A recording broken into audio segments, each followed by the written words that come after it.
Hey everyone, welcome back to the Visually Stunning Movie Podcast. I am Mark. That is Ryan at the other end. Hi, Ryan. Hey, folks. Uh, Opening this week. This is a hard movie to talk about. Not just because of the movie itself, but let's try to genreify it first. This is Joyride. Yes. And it is not the horror version that came out a decade and a half ago. No. I think with Lily Sobieski, I believe, was called Joyride. This is okay. Superficially, four Asian American women go to China on a business / friendship trip, and everything goes to shit. Yeah, it's supposed to be a business trip where you have a young woman who was adopted as a child by an American family. She was from a Chinese orphanage. Doesn't really have any interest in her heritage, other than the fact that she is obviously of Asian origin and can't escape that. But yeah, it goes over there expecting to do a business sort of deal, and everything falls apart, and a little adventure of chaos and spontaneity follows. Yeah, and so okay, so let's talk about this. So this is a weird combination of all of the hangovers. Sure, but better. And worse. Yeah, okay, yeah, it depends on how you mean. Right. So this is just a weird movie. Rated R. It's an incredibly well. It's a raunchy film. It's very raunchy. It's very yes. There's a lot of sex humor. A lot of the jokes are sex based in one way or another. Physical, visual. Yeah. Spiritual. I don't know. Anyway, spirit. Yeah, kind of. Anyway, but yeah, I think this is a film that it debuted at South by Southwest, which I think was a pretty smart move for them to debut this at a festival, in the sense that it kind of has that sort of gather. I don't know, it's the kind of rebellious. Okay. Yeah, so this was not gonna drop into theaters and generate the buzz that they wanted. No. This one needed pre-existing buzz. Yes. And they probably would not fit into any other festival. No. And to be clear, this doesn't really have anything to do with the quality of the film. It's the actual, it's the content. Yes. Because it is it's a very vulgar comedy. But the thing that I thought that was interesting about this is it's more than just that. And I think that's where I don't know that widens the audience. It may be a little bit. Maybe a little bit. But it does at least give me a position where I can say well, hey, if you're not offended or you like to be offended by things, yeah, this is not a bad movie to go see. No, it's if you're easily offended, yeah, you're going to be easily offended. Yeah. If you are easily offended, this film will easily offend you. And that's what's weird. So I don't, like I said, okay, so we talked about The Hangovers. It's better. Yeah, probably from the heart, emotional side of the film. I think that's what makes it far more interesting. Yeah, but it's worse in its crassness. And I don't know. Okay, yes.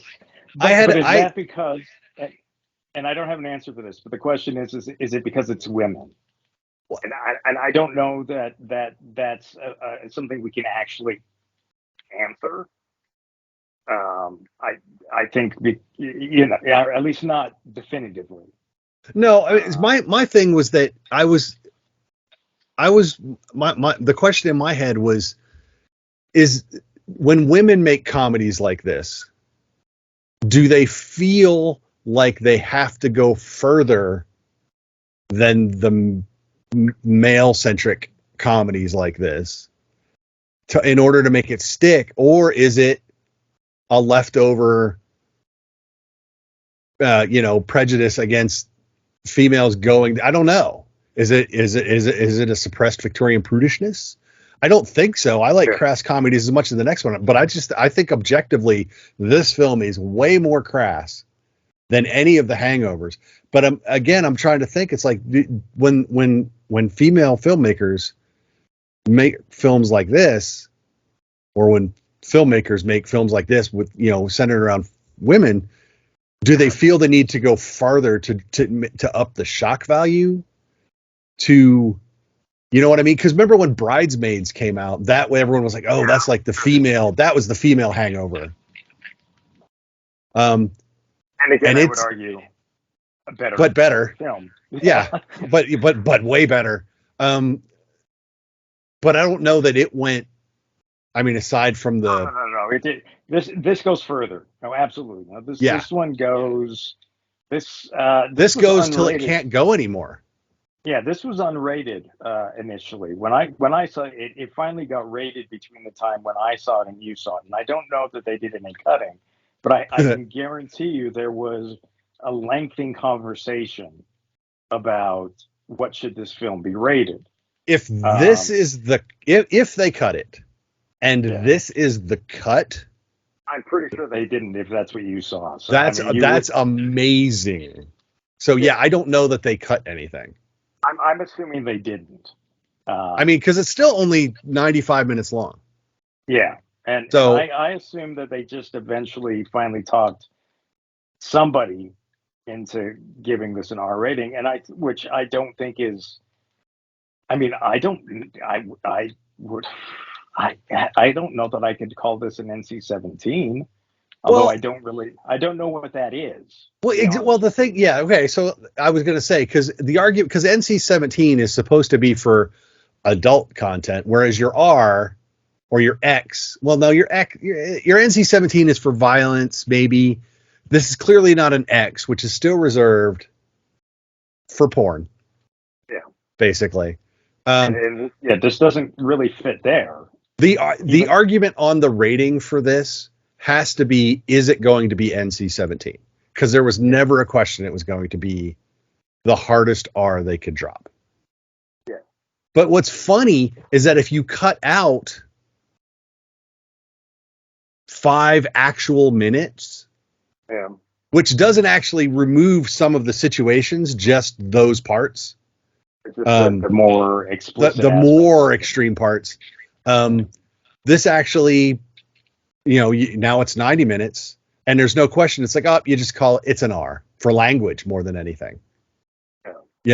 So this is a very weird. It's 2 movies, but that second movie that draws that hard R near NC-17 is really not that much of the film in the grand scheme of things.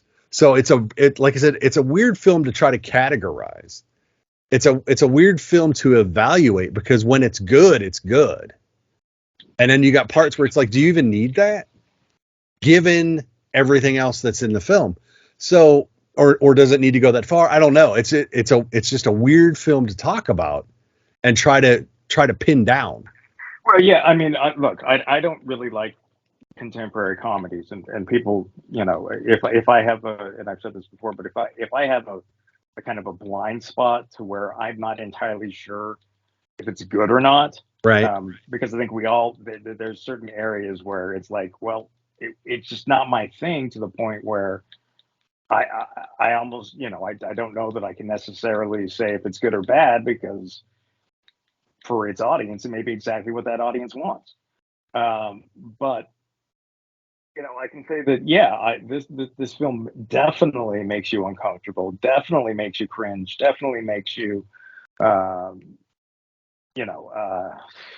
uncomfortable. Yeah, you squirm a couple spots. Yeah, and I think they know that. I don't think that would be a surprise to anyone involved in making this film. I don't, I don't. It's not like, oh, what? That's offensive to you? Um, yeah, No, they have to know that it's going to be offensive to people. Yes, yes. So, for a lot of this film, it's like, I don't know, this isn't really my thing. Um, but then you suddenly have these moments, and there's a handful of them that are just like, oh wow, I didn't realize I cared about these characters, and um, suddenly I realized I was far more invested in what was going on and what the film was having to say than I ever could have predicted. Yeah, And sometimes that literally is like 1 minute, one moment to the next, where yeah. I'm like, oh wow, wow, oh okay, you've nailed. Oh my gosh, what am I looking at? What is this? I mean, it's almost like there's no time between you know. Yeah. Um, but it's those moments like that exist, that are just like, well, okay, suddenly I think I know why this film exists, and I know why you made this film. I don't know why a lot of that other stuff is going on, but I mean, at the heart, there's just some really nice stuff in this film, which is again incredibly strange to say because there's also some stuff in there that may leave you scarred to a certain degree. Maybe. I mean, there's a moment or two where you're like, I don't think I really ever wanted to see that. And the funny thing is, it's like where they say your mind can make things up worse than what you're being shown. I'm not sure. I don't know. There's a couple Yeah, spots where I'm like, I don't know. I don't know that I could actually, if I don't think my head could come up with something that is like what I just saw, and I'm okay with that. Sometimes you just have to be. Uh, but hey, look, if you enjoy what you're seeing and hearing on the Visually Stunning Movie Podcast, why not take a second to click subscribe if you're on YouTube, click follow wherever you're listening to us. Follow us on Twitter at VS Movie Podcast. Same over on Facebook. If you're on Instagram, it's Visually Stunning Movie Podcast. That would be awesome for us. We appreciate you listening. And now let's get back to the show. The performances are good. Yeah. In this, exactly. It's well shot. It's even well made, the well quote unquote written. objectionable parts, everything's put together. Sure. Yeah. Well. Yeah. There's just parts where you're just like, what am I actually watching? What kind of movie is this? And it's good no matter what kind of movie it is, but it's a lot of stuff. It is a lot of stuff. It is a lot of stuff going on in this thing, and it's crazy. And I don't know how you feel. I mean, but there's a lot of the stuff that they're touching on isn't that unusual. I think to me, what made this unusual was it wasn't just superficial. Like you have character tropes and things that are in there, and you're like, okay, I know this character, and I know what you're doing with this character. But then suddenly they make you care about that character in a way that you weren't really prepared to care about the generic, not so now generic character. And I find that really kind of fascinating. I mean, you're taking things that I think are familiar, and you're taking me to uncomfortable places with those things. And that's weird. And to me, that's I mean, they did something right. Whether or not you like the movie, I think that I don't know that I'll ever watch it again, and if I did, I might just watch certain moments. I mean, because there's a couple things that I'm like, oh, that is just such a great moment, like and I wish I could be more revealing, but that would probably make them not as great as they are, because you don't really see certain things happening, and when they happen, it's just it's kind of like magical, I guess. It is, which is a weird, and it's a weird. But you're right. It's so weird to talk about this film because it's like But don't go. Who am I going to? I mean, it's I kind of don't know who to recommend it to. a bachelorette party sort of Yes, sure. atmosphere. But is that too pigeonholed? I mean, is that not? Is that does that do the film justice? And I don't know that it does. So it's. I mean, it's a night out sort of film. Get plastered and I don't know. But Right? Yeah. It I, probably wouldn't hurt your viewing experience to do it that way. but I don't know that. But again, I almost feel like, well, yeah, but now I'm short selling the film because it's better than just that. Right. Well, let's talk. So we've got family, born Yes. and acquired. We've Yes. got, um, art versus intellectualism, I guess. Following your dreams, doing what you really want to do. You've got K-pop of all things in here, and it's not just a passing reference, which is crazy. No, and that's like if when we tell you that aspect of the film creates some of the best moments, you look at me like I'm crazy until you actually watch the movie. And you're like, oh, there it is. Like, K-pop. Never mind. Yeah, right. It's forgiveness and whatnot, and it is all of those things, and a really hard R raunch comedy. So it just crazy. It's just it's very difficult to wrap your head around and try to, like, I don't know who you recommend it to. It's not, you need to see this movie. It's like, oh, this is happening, go see this movie. Well, I think you're right. There's an aspect to it. You're like, I don't want people to think that this is what I think. So I mean, it's like, is a recommendation a condemnation, or what are you saying? And what's funny is, I mean, I always joke that when someone recommends a movie, think, oh, this is totally, this is their thing. You should go see this. Yep. It's a movie I typically delay seeing because I don't want to know what it is people think that my movie is. Yeah. It's almost like I don't think I'm prepared to have someone else define your taste. Because what if I watch the movie and I think that's awful? Yeah. And someone thinks that's what I like? Oh no. I don't know, but like, what did I do to make you think that? How could you be so wrong? Right. I thought you were my friend. So I think that gets said a lot in this movie too. Yes. I thought you were my friend. So yeah, just crazy. Who are our big four here? Sherry Cola, Ashley Park. Yeah. Sorry, this cast is not in order and it threw me off. Who plays Deadeye? Oh, that's right. Who does play Deadeye? It's not in this list. How rude. Debbie Fan, Kenneth Liu, Annie Mumolo.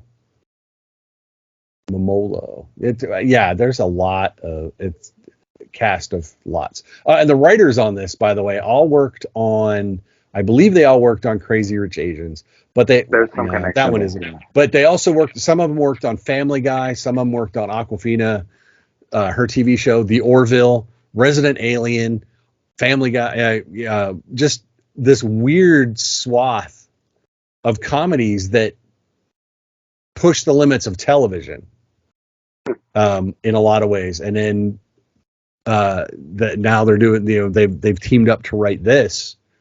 And it's, as far as they push television, it feels like they're pushing that comedy genre in film. It's directed by Adele Lim, who she directed, did she direct that? She did not direct any of that. Well, that's not right. That's not right. Where's my director stuff. There we go. This is her first directorial work, but she wrote with those other three ladies. That's funny. She did Raya and the Last Dragon, which is kind of underappreciated as an animated film. Very much so, yes. So yeah, but yeah, so they I have. guess the through line here would be the Asian heritage.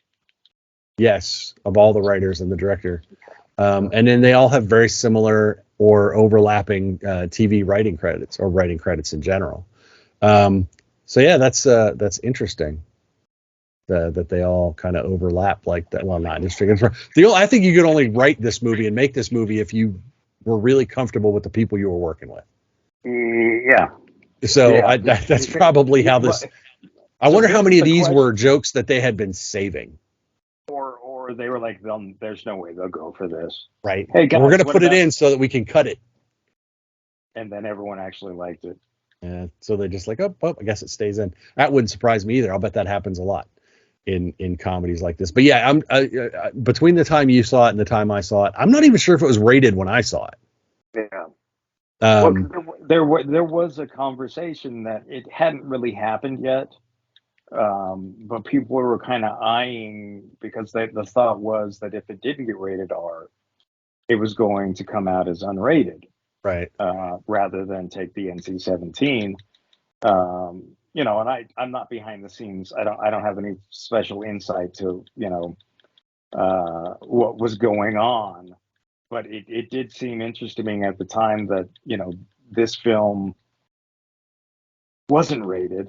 And yet I've seen other films that, that have men doing similar things. But I get that's a conversation that I guess we don't need to have because it's rated R. Yep, there you go. There you go. Clearly rated R. So yeah, Joyride comes out this Friday, so 2 days from now, actually. A road trip like no other. Yeah, in a lot of ways. Yeah, so July 7th, Friday the 7th, this one comes out. It's just rated R, should be playing everywhere. I'm not sure where it's going to be playing here, or what kind of audience it's going to draw. Well, look, if you want to have a kind of a riotous girls' night out, or I don't think it needs to be gender specific, I don't suppose, but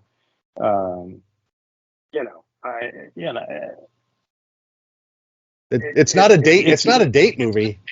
Well, it depends on your date. Yeah, I guess that's also true. But it's not a rom-com, so don't get that in your head. No, not a rom-com. No. Not at all. Not at all. Yeah, I don't know. I mean, if you like extreme humor, I guess, or what, no filter comedy. Yeah.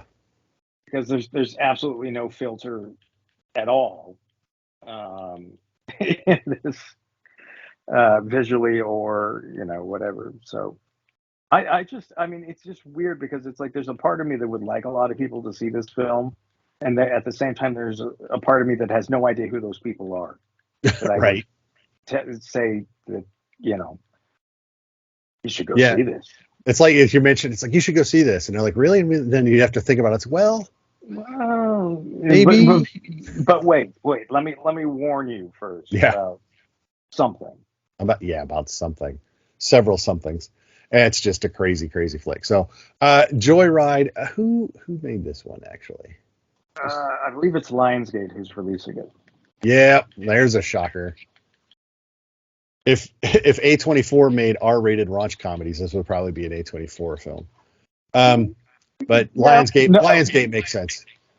But yeah, no, I mean, but that's the thing. I mean, it could have been an A24. There's no reason why, I mean, it's not. But I don't think, that's far-fetched. I think Bodies, and whatever did some stuff that was maybe not consistent like this was. But I mean, yeah, it pushes the limits. Some would say of good taste, and it does. So there you go. Check it out. We've got lots of movies coming out. soon. We're going to be talking about the biggest of the big that comes out in 2 more weeks, and that would be Mission Impossible: Dead Reckoning Part 1, which I believe ties Ant-Man and the Wasp: Quantumania for longest movie title of the year. I would actually have to count those words, but it's a long title. We're going to be talking about that, so watch for that. You should already be seeing reviews for that film, and I'm sure Ryan and I both have very strong opinions about it. So, Joyride in theaters this Friday. Check it out, ? And let us know what you think if you do, because I would be interested in hearing a wider swath of opinion on this one. It is not a bad film by any stretch. It's just hard to recommend. Hard to recommend. So there you go. Till next time, don't forget to like us, follow us on social media. You know how all that works. Until we talk to you again, I am Mark. That is Ryan. Bye, Ryan. See you guys. And we'll talk to you all later. That's one.